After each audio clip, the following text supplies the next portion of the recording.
Hello student, welcome back to my channel. मैं doctor Aradhana Tripathi. आज मैं बीएससी सेकंड सेमेस्टर को करिकुलर कोर्स है फर्स्ट एड एंड हेल्थ का पेपर लेकर आई हूँ। मेरे पास ए सीरीज़ की बुकलेट है। 75 मार्क्स का पेपर है। 100 क्वेश्चन पेपर में आए हैं, जिसमें से आपको 75 क्वेश्चन ही सॉल्व करने हैं और टाइमिंग आपकी 1.5 घंटे की है। ठीक है, ये कानपुर यूनिवर्सिटी का पेपर है बेटा। तो शुरू करते हैं आज की क्लास। और अगर आप मेरे चैनल पर पहली बार आए हैं तो please subscribe and press the bell icon. अच्छा लगे, उपयोगी लगे तो लाइक शेयर भी करिएगा। ठीक है, तो शुरू करते हैं पेपर सॉल्व करना। फर्स्ट क्वेश्चन देखिए, किसी रोगी घायल व्यक्ति को प्राथमिक चिकित्सा कब दी जाती है? कब देते हैं हम लोग? डॉक्टर के आने से पहले देते हैं। राइट आंसर हो जाएगा डॉक्टर के आने पर नहीं, डॉक्टर के आने से पहले। राइट आंसर बी हो जाएगा। ठीक है, डॉक्टर के आने के पश्चात नहीं देते हैं, डॉक्टर के साथ नहीं देते हैं। कब देते हैं प्राथमिक चिकित्सा? हमेशा डॉक्टर के आने से पहले देते हैं। रोगी घायल व्यक्ति को किस स्थिति में रखना चाहिए? होश में, आरामदायक स्थिति में, ऑक्सीजन युक्त वातावरण में, उपरोक्त सभी में। राइट आंसर क्या हो जाएगा? उपरोक्त सभी में रखना चाहिए। अगला क्वेश्चन, एक स्वस्थ व्यक्ति के शरीर का तापमान होता है, कितना होता है? 98.6 होता है। 98.4 डिग्री फ़ारेनहाइट लिखा हुआ है इसमें, तो 97 तो नहीं होता, 96 भी नहीं होता, 95 नहीं होता, तो इसी को ऑप्शन मानते हैं। 98.4 degree Fahrenheit. Right answer D हो जाएगा। एक स्वस्थ व्यक्ति की श्वास गति प्रति मिनट कितनी होती है? तो ये होती है 16 से 18 बार प्रति मिनट होती है। राइट आंसर सी हो जाएगा। शरीर का ताप बढ़ने पर क्या होता है? केवल नाड़ी गति, केवल श्वास गति, नाड़ी व श्वास गति, शरीर की क्रियात्मक गति। क्या हो जाएगा? नाड़ी व श्वास गति दोनों बढ़ जाती हैं। राइट आंसर हो जाएगा सी। बेहोशी में जीभ क्या होती है? सूख जाती है, मुंह से बाहर लटक जाती है, लाल पड़ जाती है, गले के पिछले भाग में गिर जाती है। क्या है? राइट आंसर है गले के पिछले भाग में गिर जाती है बेहोशी की अवस्था में। राइट आंसर डी है। सीपीआर का अर्थ क्या है? सीपीआर का अर्थ होता है cardiopulmonary resuscitation. Right answer B है। ठीक है, अगला, अशुद्ध रक्त के शुद्धिकरण के लिए आवश्यक है। क्या आवश्यक होता है? देखिए, oxygen, carbon dioxide, nitrogen, ozone. Right answer क्या है? राइट आंसर है ऑक्सीजन। ठीक है, नेक्स्ट क्वेश्चन देखते हैं। रक्त शुद्धिकरण का कार्य कौन सा अंग के द्वारा होता है? देखिए, श्वास नली, यकृत, फेफड़े आते हैं। राइट आंसर क्या है? फेफड़े है। और किडनी के द्वारा भी रक्त का प्यूरिफिकेशन होता है। ठीक है, अगला देखते हैं। ठंड में किससे संबंधित रोग अधिक फैलते हैं? तो ये श्वसन अंग से संबंधित रोग अधिक फैलते हैं ठंड में। ठीक है, अस्थमा किस स्थिति में बढ़ जाता है? धुआं, धूल, मानसिक दबाव, एलर्जी, ठंड। उपरोक्त सभी के द्वारा सभी में बढ़ जाता है। राइट आंसर डी हो जाएगा। अगला क्वेश्चन, यदि गाल के अंदर या जीभ में रक्तस्राव हो रहा हो तो रोगी को चूसने को देनी चाहिए। क्या देते हैं? टॉफी, इमली, बर्फ, गर्म पेय। राइट आंसर क्या हो जाएगा? बर्फ देते हैं। बर्फ देने से क्या है? ब्लड निकलना बंद हो जाता है। गर्म पानी के गरारे करने से किस में आराम मिलता है? तो इसमें देखिए, गले के संक्रमण में आराम मिलता है। राइट आंसर बी हो जाएगा। एक अच्छे हैंड सैनिटाइजर में क्या होना चाहिए? क्या होना चाहिए बेटा? एल्कोहल होना चाहिए। राइट आंसर डी है। निम्नलिखित में से कौन सी वस्तु प्राथमिक चिकित्सा किट का भाग नहीं है? देखिए, इसमें बैंडेज ये तो भाग होता है, ओआरएस का पाउच ये भी भाग होता है, शीशा का कोई काम नहीं होता, कैंची का भी होता है। राइट आंसर सी हो जाएगा।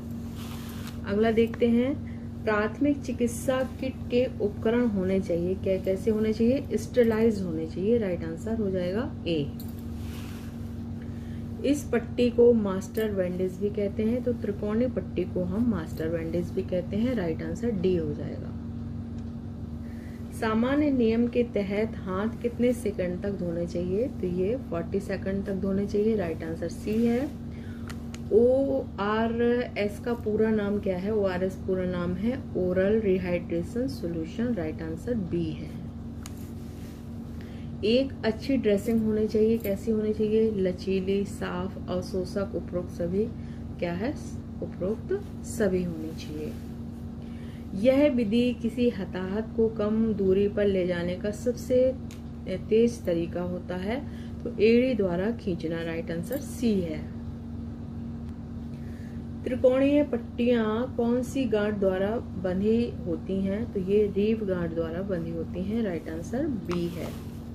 चमकीला लाल रक्त पाया जाता है, किस में पाया जाता है? तो ये धमनियों में पाया जाता है, ठीक है ना। चमकीला लाल रंग का रक्त धमनियों में पाया जाता है, शुद्ध रक्त होता है क्योंकि धमनियों में। एक सामान्य वयस्क की नाड़ी की दर कितनी होती है? तो ये 60 से 100 तक होती है, राइट आंसर बी हो जाएगा। जब हृदय संकुचित होता है तो धमनी पर दबाव क्या होता है? बढ़ता है, राइट आंसर हो जाएगा ए। ये खून का थक्का जमाने में मदद करता है, कौन करता है? प्लेटलेट्स करते हैं, राइट आंसर सी हो जाएगा। यह दिल के दौरे का संकेत नहीं है, कौन सा नहीं है? छाती में दर्द ये तो होता है, नाक से खून आना ये दिल के दौरे का संकेत नहीं है। दर्द कंधों तक फैलता है ये है। सामान्य सांस लेने में कठिनाई होना ये क्या है? ये सारे दिल के दौरे के संकेत हैं। नाक से खून आना दिल के दौरे का संकेत नहीं है। ठंडे पानी में डूबने से इसका खतरा हो सकता है, किसका खतरा हो जाता है? हाइपोथर्मिया का खतरा हो जाता है, राइट आंसर हो जाएगा बी। मवाद बनना शरीर की से लड़ने की प्रणाली है, तो क्या है? संक्रमण से लड़ने की प्रणाली है, राइट आंसर है डी। खून बहने वाले घाव को धोने के लिए इसका प्रयोग किया जाता है, किसका करते हैं? नमक के पानी का नहीं करते हैं। हल्दी के पानी का, गर्म पानी का नहीं करते हैं। गर्म पानी का भी नहीं करते हैं, किससे करते हैं? हल्दी के पानी के द्वारा धोते हैं, क्योंकि हल्दी में एंटीबायोटिक गुण होते हैं, जिसके कारण हम हल्दी के पानी से खून बहने वाले घाव को धो सकते हैं। मानव के शरीर में पाए जाने वाले अस्थियों की संख्या, तो ये 206 है, राइट आंसर बी है। अस्थियों के खोखले भाग में पाए जाने वाले द्रव को कहते हैं, क्या कहते हैं? इसको कहते हैं अस्थि मज्जा, राइट आंसर हो जाएगा डी। लिगामेंट फट जाने की स्थिति को कहते हैं, क्या कहते हैं? देखिए, झटका, अस्थि भंग, मोच, घाव। लिगामेंट फट जाने की स्थिति को हम क्या कहते हैं? मोच कहते हैं, राइट आंसर सी हो जाएगा। फ्रैक्चर का एक सामान्य लक्षण है, क्या होता है? सूजन, राइट आंसर ए है। थकान तो नहीं होता फ्रैक्चर का लक्षण, नींद भी नहीं होता है, राइट आंसर क्या हो जाएगा? ए हो जाएगा। एक बेसिन के आकार की गुहा बनती है जिसमें आंत्र, मूत्राशय और प्रजनन अंग होते हैं, वह है श्रोणि गुहा, राइट आंसर सी हो जाएगा। शरीर का वह संस्थान जो हमारे सभी अंगों की गतिविधियों को नियंत्रित करता है, तो इसको हम क्या कहते हैं? तंत्रिका तंत्र कहते हैं, नर्वस सिस्टम कहते हैं, राइट आंसर ए है। मस्तिष्क में स्ट्रोक के बाद इनमें से कौन सी दीर्घकालिक समस्या हो सकती है? तो इसमें देखिए, पानी संबंधी समस्याएं, सोच स्मृति संबंधी समस्या, शरीर के एक तरफ पक्षाघात या कमजोरी सभी हो सकती हैं, राइट आंसर डी हो जाएगा। मस्तिष्क के कितने भाग होते हैं? तो 3 भाग होते हैं, राइट आंसर सी है। तंत्रिका तंत्र की सबसे छोटी इकाई क्या है? न्यूरॉन होती है, राइट आंसर डी है। इनमें से किसमें तत्काल आपातकालीन उपचार की आवश्यकता होती है? बुखार में नहीं होती तत्काल, जुकाम में भी नहीं होती, दस्त में नहीं होती, स्ट्रोक में होती है, राइट आंसर सी है। ब्रेन स्ट्रोक रोकने के लिए किस प्रकार की दवा दी जाती है? तो रक्त पतला करने वाली, रक्त थक्का बनाने से रोकने वाली, खत्म करने वाली, राइट आंसर क्या है? रक्त पतला करने वाली और रक्त थक्का बनने से रोकने वाली, तो राइट आंसर डी हो जाएगा इसका, ए और बी दोनों। खाद्य विषाक्तता का सबसे आम लक्षण क्या है? खाद्य विषाक्तता का सबसे आम लक्षण होता है जी मिचलाना और उल्टी आना। जोड़ों में दर्द नहीं होता, सिर दर्द नहीं होता, कब्ज नहीं होता, राइट आंसर क्या है? जी मिचलाना और उल्टी आना। इनमें से कौन सा खाद्य विषाक्तता का कारण नहीं है? देखिए, साल्मोनेला ये तो है, बाटुलिनम ये भी है, अमीनो अम्ल ये नहीं है, परजीवी भी होता है, राइट आंसर इसलिए सी हो जाएगा। अस्थियों के निर्माण में मुख्य रूप से सम्मिलित होते हैं क्या है, कैल्शियम, फास्फोरस और मैग्नीशियम कार्बोनेट लवण, उपरोक्त सभी। राइट आंसर डी है। जठर रस कहाँ बनता है? मस्तिष्क, हृदय, आंत, आमाशय। आमाशय में बनता है।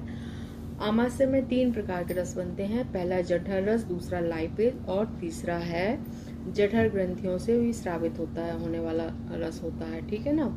जठर रस किस पे काम करता है? जठर रस में देखिए, जठर रस में मुख्यतः 3 एंजाइम्स पाए जाते हैं। कौन कौन से होते हैं? पेप्सिन, लाइपेज और रेनिन।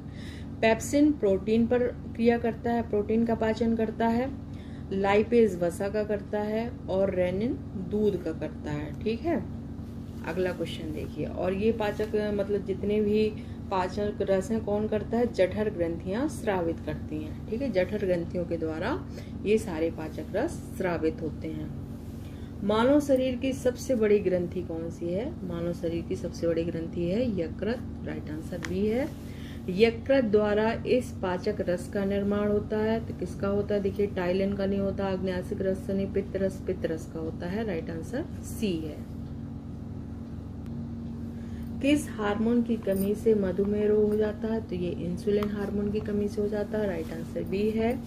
डायरिया रोग के लक्षण हैं बुखार में बेचैनी होना, ठंडा, पसीना आना, आंखें धंसना, पेट फूलना, बार बार दस्त व पानी की कमी होना, सभी हैं। उपरोक्त सभी हो जाएगा। डायरिया में निर्जलीकरण से बचने के लिए क्या करना चाहिए? अधिक पेय पदार्थ लेने चाहिए। राइट आंसर ए है। खाद्य विषाक्तता का सबसे बड़ा कारक क्या है? तो ये बैक्टीरिया होता है। राइट आंसर ए है।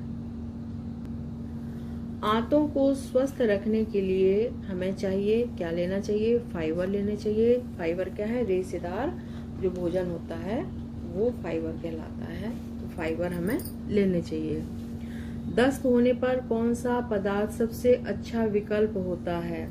चावल, सादा टोस्ट, केला, उपरोक्त सभी। उपरोक्त सभी है वैसे तो, लेकिन क्या है, दस्त होने पर सबसे अच्छा है केला लेना चाहिए। ठीक है ना।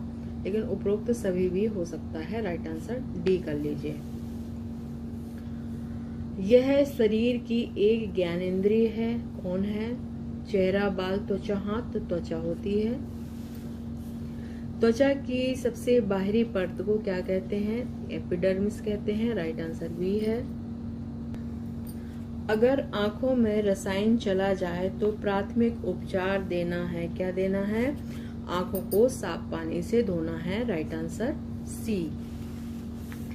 हमारी त्वचा का रंग किसके कारण होता है? तो ये मेलानिन के कारण होता है। राइट आंसर बी हो जाएगा। शरीर के किस भाग में शीत दंश होने की संभावना अधिक होती है? तो ये पैर की उंगलियों में सबसे अधिक होती है। राइट आंसर ए है। प्रथम डिग्री जले के लिए सबसे पहले क्या करना चाहिए? तो सबसे पहले हम क्या करते हैं? ठंडा पानी डालें। राइट आंसर सी है।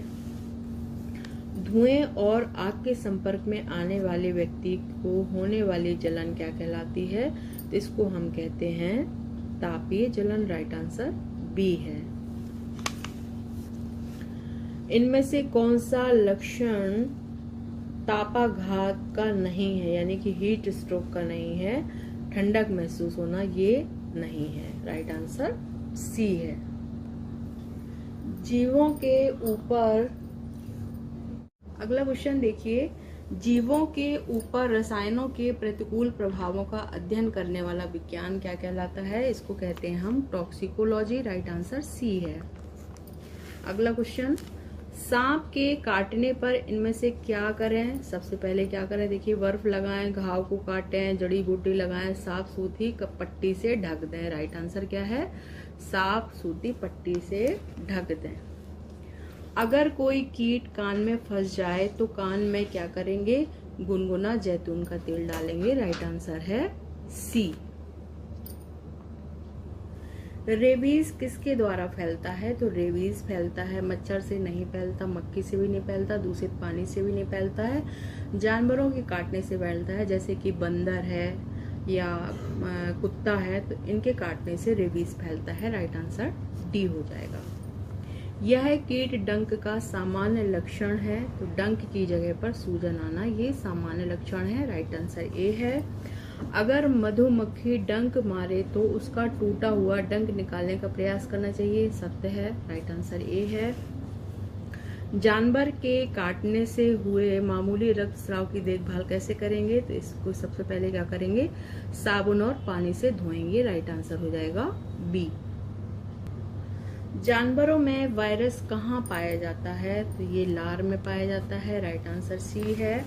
विष हमारे शरीर में कैसे प्रवेश कर सकता है, तो देखिए मुंह के द्वारा, श्वास के द्वारा, त्वचा के माध्यम से, उपरोक्त सभी के द्वारा फैल सकता है। ठीक है। बाहरी वस्तु जो हानिकारक नहीं है वह निगलने पर किस माध्यम से बाहर आ सकती है, तो ये मल के द्वारा वापस आ सकती है, बाहर आ सकती है। राइट आंसर बी है। इनमें से कौन सा संवेदी अंग नहीं है, देखिए नाक, जीभ, आंखें, ये क्या है, संवेदी अंग है। गला संवेदी अंग नहीं है। वह अंग जो हमारी संवेदी अंगों को नियंत्रित करता है, तो ये क्या है, मस्तिष्क है। राइट आंसर डी है। रतौंधी से ग्रसित व्यक्ति किन रोगों के बीच में अंतर नहीं कर पाता है, तो ये लाल हरे में अंतर नहीं कर पाता है। राइट आंसर ए है। मिठास का पता लगाने वाले स्वाद अंकुर जीभ में कहाँ स्थित होते हैं, तो जीभ के अग्रभाग में स्थित होते हैं, आगे के भाग में होते हैं। राइट आंसर बी है। दर्द और सूजन कम करने के लिए प्रभावित अंग पर कैसे सिकाई करनी चाहिए, तो ये ठंडी सिकाई करनी चाहिए। राइट आंसर बी हो जाएगा। यदि टूटा हुआ पैर विकृत या अव्यवस्थित दिखता है तो क्या करना चाहिए, इसे रीसेट करने का प्रयास नहीं करना चाहिए। राइट आंसर बी है। संवेदी तंत्रिकाएं संदेश को कौन से अंग को पहुंचाती हैं, तो ये मस्तिष्क को पहुंचाती हैं। राइट आंसर डी है। गले में कुछ अटकने पर क्या करते हैं, देखिए खांसी आती है, श्वास नली अवरुद्ध हो जाती है, मृत्यु तक हो जाती है, उपरोक्त सभी है। जलने, कटने या घाव हो जाने पर सर्वप्रथम इसका इंजेक्शन दिया जाता है, इसका देते हैं, टिटनेस का देते हैं। राइट आंसर हो जाएगा डी। स्कूल में इनमें से कौन सी प्राकृतिक आपदा आ सकती है, बम का खतरा, बच्चों में मारपीट, भूकंप और गैस रिसाव। राइट आंसर क्या है, ये प्राकृतिक आपदा है, तो प्राकृतिक आपदा क्या है, भूकंप आ सकता है। राइट आंसर सी हो जाएगा। बाढ़ का प्रमुख मानव निर्मित कारण क्या है, बांध का टूटना, वनों की कटाई और गाद। राइट आंसर उपरोक्त सभी। निम्नलिखित में से कौन सी प्राकृतिक आपदा है, नहीं है, देखिए बाढ़ ये प्राकृतिक आपदा है, ज्वालामुखी ये भी प्राकृतिक आपदा है, सुनामी भी है, गैस से रिसाव ये प्राकृतिक आपदा नहीं है। विद्यालय में प्राकृतिक आपदाओं के प्रति जागरूकता के लिए क्या कर सकते हैं, तो इसमें देखिए वाद विवाद प्रतियोगिताएं, ऑडियो विजुअल फिल्में और पोस्टर लगाना, उपरोक्त सभी हो सकता है। सड़क यातायात के नियमों का पालन करने का लाभ क्या है, जीवन सुरक्षित रहेगा। राइट आंसर बी हो जाएगा। भूकंप होता है, क्या है, भूकंप क्या है, भूमि कंपन है। राइट आंसर हो जाएगा बी। अगला क्वेश्चन, रोगी के जीवित रहने की संभावना और चिकित्सा देखभाल की उनकी आवश्यकता के आधार पर रोगियों को वर्गीकृत करने की प्रक्रिया है, इसको कहते हैं हम ट्राइएज। राइट आंसर ए है। शल्य प्रसव का अन्य नाम क्या है, तो इसको देखिए कहते हैं हम सिजेरियन सेक्शन, सीजर और सी सेक्शन, उपरोक्त सभी है। हार्ट अटैक की आशंका होने पर एक गोली खून के प्रवाह में मदद करती है, कौन सी है, ये है एस्पिरिन है। डिस्प्रिन नहीं करती, कॉम्बिफ्लेम नहीं करती, पैरासिटामोल नहीं करती, कौन सी करती है, एस्पिरिन करती है। राइट आंसर ए है। पुरुष के शरीर में वीर्य के बाहर निकलने की प्रक्रिया क्या कहलाती है, स्खलन कहलाती है। राइट आंसर डी हो जाएगा। पुरुष हार्मोन जो लड़कों में भारी आवाज और शुक्राणु के उत्पादन को उत्तेजित करता है, तो इसको कहते हैं हम testosterone hormone. Right answer C है। पीयूष ग्रंथि किसके पास स्थित होती है, तो ये मस्तिष्क के पास स्थित होती है। राइट आंसर ए है। वह अवस्था जब सेक्स हार्मोन का उत्पादन शरीर में प्रारंभ होता है तो वह कहलाती है वयासंधि अवस्था। Right answer B. स्त्रियों में मासिक चक्र का वास्तविक अवधि क्या है, 28 दिन है। राइट आंसर सी हो जाएगा। स्त्री के शरीर में प्रति माह कितने परिपक्व अंडाणु उत्पन्न होते हैं? तो 1 होता है, राइट आंसर बी हो जाएगा। इनमें से कौन सा मूत्र अंग प्रणाली का भाग नहीं है? देखिए गुर्दे है, मूत्राशय, नेफ्रॉन है, राइट आंसर बी है, राइट आंसर योनि। गुर्दे की लघुतम इकाई जिसके माध्यम से रक्त छानने का कार्य होता है, तो इसको हम क्या कहते हैं? नेफ्रॉन कहते हैं, राइट आंसर ए है। स्त्रियों के शरीर से उत्पन्न होने वाला सेक्स हार्मोन क्या है? एस्ट्रोजन है, राइट आंसर ए हो जाएगा। भारत के कानून के तहत वैध कारणों से गर्भपात का अधिकार कितने सप्ताह तक के भ्रूण को दिया जाता है? तो ये 20 सप्ताह तक, 20 सप्ताह से पहले तक का, राइट आंसर ए है। लास्ट क्वेश्चन देखिए बच्चों, मैंने पूरा 100 क्वेश्चन आप लोगों को सॉल्व करा दिए हैं और हो सकता है ये बीए वाले अभी जो पेपर होने वाला है उसके लिए बहुत ही हेल्पफुल रहेंगे ये क्वेश्चन। इसी टाइप के क्वेश्चन आपको पेपर में मिलेंगे। इनमें से कौन सा योग संचारित रोग नहीं है? तो पोलियो क्या है? यौन संचारित रोग नहीं है। गोनोरिया, HIV और स्केबीज ये क्या है? ये यौन संचारित रोग होते हैं। ओके स्टूडेंट, मिलते हैं नेक्स्ट वीडियो में। प्लीज लाइक शेयर सब्सक्राइब कीजिए। Thank you for watching.